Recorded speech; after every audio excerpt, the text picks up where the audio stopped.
that's usually what we do at Boca Grande. It's just such a laid-back, interesting place out there. And a lot of the 5-day trips that we do, we'll spend 2 days out there, 2 nights out there, because it's also a great place to go sailing when the wind comes up a little bit. The turtles, watercolor is just amazing out there. It's worth 2 days just to stay out there. But we had so many other things to do, and it's very difficult to try to compress it all in and take advantage of the weather the way that it's given to us to maximize that. But my 16th year doing this, I've gotten pretty good at it. I'm not patting myself on the back. It's just this is my way of giving back to what you guys, because we wouldn't be able to do this if you guys didn't come here. We'd be sitting down below talking about the things we could do. Well, now we get to talk about the things we did do with you guys, have some fun.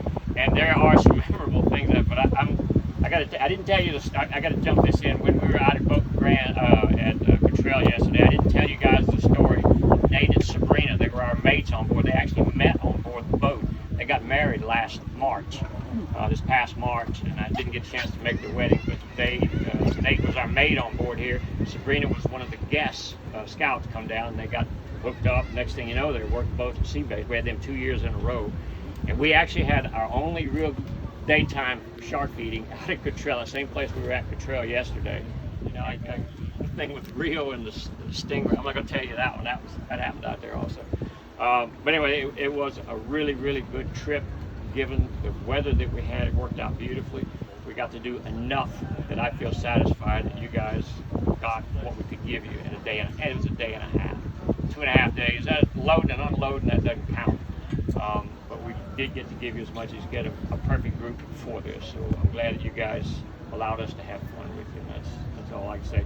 Let me say this also. I've got a breadcrumb trail. It's a little map that Seabase gives us, and I got it day 1, day 2. Actually, I had a day 3 today.